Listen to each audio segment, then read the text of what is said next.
Basically what you're saying, Tony, is the pedophile Tom who abused that little girl, Jessica, that wasn't objectively wrong. No, it's not. All right, well... It's not. No child goes out and does what the wicked things that adults do, right? No child... when was the last time a child murdered someone, raped someone, kidnapped someone? It's an absurdity. If your children were really so violent, you would have them institutionalized. And there are some children like that, but the majority of people fundamentally do right. Okay, and do wrong is the exception to the rule. Today's conversation cuts deep into the fabric of morality.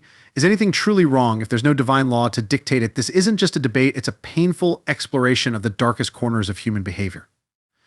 We're starting off with a shocking statement that challenges everything we know about right and wrong, but is it as black and white as it seems?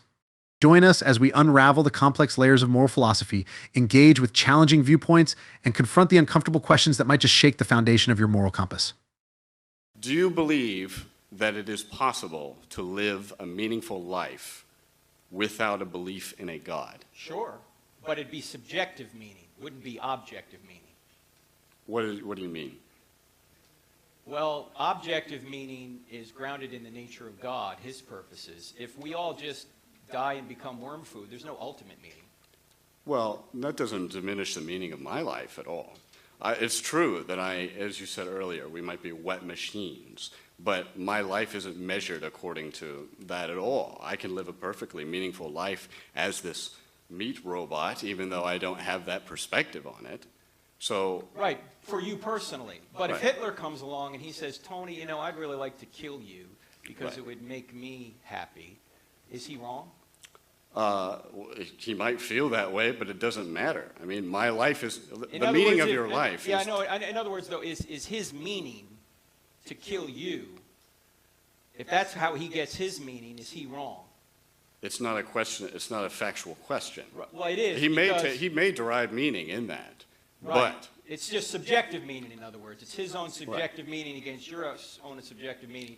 What I'm saying is, only if God exists is there objective meaning. Otherwise, life ultimately is absurd. And this is what the great existentialists have said. Camus and Sartre and others and Nietzsche.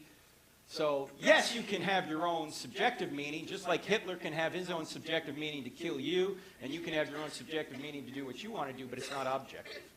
I believe life has objective meaning. We all have our own nature, and we live according to that.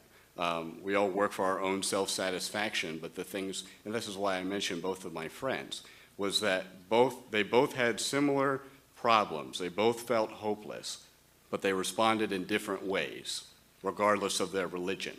And that's what I think is what meaning is. It's that ability to look into yourself and find what it is that you take satisfaction from. And you are a subject. You're right. You can right. do that subjectively, but there's no measuring standard outside of you unless God exists. That's what I'm saying.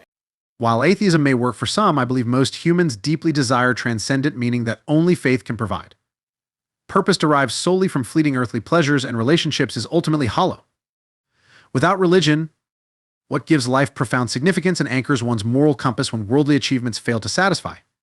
True, atheists can derive subjective purpose by bettering mankind through scientific discovery, humanitarian works, or other altruism. However, without religion meaning risks being defined by each individual with little standard to appeal, perhaps fulfilling temporary biological drives but not attaining lasting fulfillment on a higher plane. This leaves the non-believer adrift in a purposeless cosmos with nothing to live for following death's finality. For those blessed with faith, existence is framed within an eternal narrative that contextualizes even suffering and loss. Belief in God as perfect love provides divine assurance of worth that worldly fortunes cannot diminish. This psychological shelter allows the religious to face hardship and mortality with fortitude atheism can never impart. Faith also mandates service to ideals higher than selfish interests, guiding morality through immutable principles instead of fickle social whims. I believe life maintains the deepest significance when lived beholden to a transcendent truth, virtue, and afterlife realities only religion convincingly provides. Without submission to a higher power, reason alone seems an insufficient rudder to find life's true north amid chaos and build meaning on a foundation sturdier than one's fleeting mortality. Faith thus remains the soundest path for most seekers of life's purpose.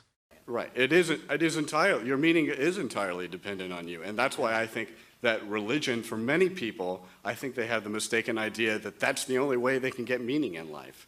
And I bring this up. That's the only way they can get objective meaning. They can have. There is no such thing as objective meaning. All values are subjective. Is that an objective statement you just made? No, it's not. Okay, well, because to your perspective, it may very well be objective, but it's still ultimately dependent on you. When we talk about values, we're talking about the feelings of an individual. Okay, so it's objectively true that you have subjective values, but they're ultimately dependent on the individual. So basically what you're saying, Tony, is the pedophile Tom who abused that little girl, Jessica, that wasn't objectively wrong. No, it was objectively wrong because he was acting contrary to his nature as a human being. No, he wasn't. Oh, he was acting right in accord with his compass. His subjective compass told him that's what he wanted. Why is he wrong if there's no standard beyond him? There is an objective morality, but it's no one in the normal course of their lives does something like that. It is in man's nature to be loving and peaceful toward other people.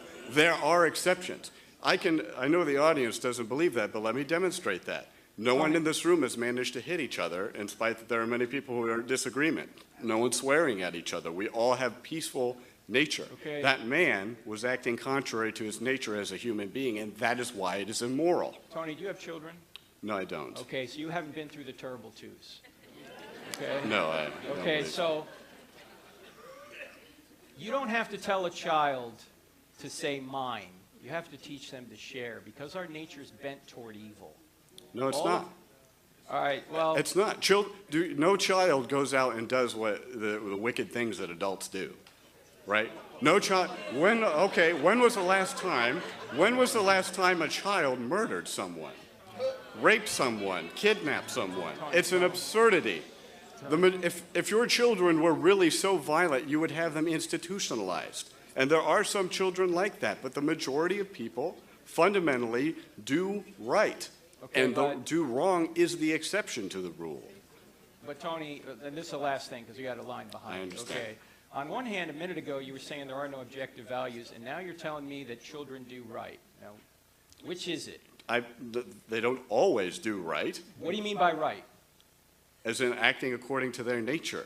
And whose nature? Mother Teresa's nature or Hitler's nature? No, our nature as human beings is reasoning animals, right? We all have our own. We all understand why we don't do that to each other because we wouldn't have it done unto us. Do what to one another? What value are you talking about? The value of not doing violence onto each other. Why is that wrong if there's no God? It's wrong because we would never have it done to us. So what? Why does Hitler care if he kills you? He doesn't. But that's still why wrong. Is he wrong? Or is he wrong? Would Hitler approve of my killing him? What does that matter? If he's enforcing a morality on me that he is not giving to himself, then he's suggesting that he's something other than human, right? Okay. So he's falling into contradiction because he may steal from me, but he would never tolerate my stealing from him. All morality must be universal, as I believe the point of your presentation was. Well, it is universal, but it's grounded in the nature of God. But you a minute not ago God, told me in it's man. Just subjective. It's not, because if you look in God. Okay, all right, Tony, please. Okay, why don't we do this? I'm happy to talk to you all night if you want to talk about it, but not in front of everybody right now. I apologize to the people behind me. Okay, so let's hang around and you and I can talk more. Sure. All right, last thing, Tony. Last thing. I don't remember the answer to this question last year. You would become a Christian. Yes. Did I give you a book last year? No. If I had a book, I'd give it. You give me your address, I'll send it to you. Oh, thanks. Okay? Yeah. All right, thanks.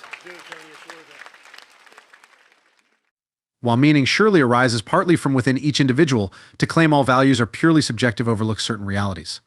Firstly, as social animals, much of what we value is learned through cultural and community-influenced religion often being a prime shaper. Our brains also evolve for cooperative survival, which suggests some objectively moral behaviors like fairness promote the common welfare. So values aren't just arbitrary flashes in the mind, but arise from evolved tendencies and socialization that grant them intersubjective qualities beyond the solitary self. Furthermore, religious truth claims are arrived at through shared contemplation of spiritual and cosmological mysteries, not manufactured whole cloth by isolated humans. Revealed scriptures convey meaning systems credibly linked to transcendent sources through compelling prophecy, miracles, and transformed lives of saints. Just because no interpretation is final or inerrant doesn't mean all opinions hold equal merit.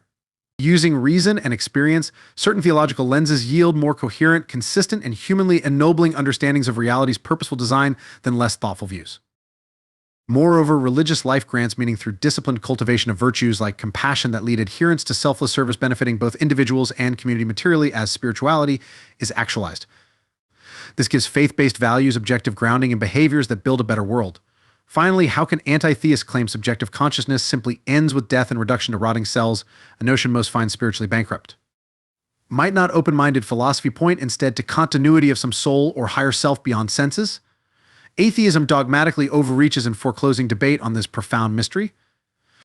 While perspectives will always remain individual, religious meaning rests on objectively observable phenomena transcending mere fleeting whims or opinions. It warrants serious consideration rather than smug dismissal as a valid path for discovering life's purpose and reality's designing intent.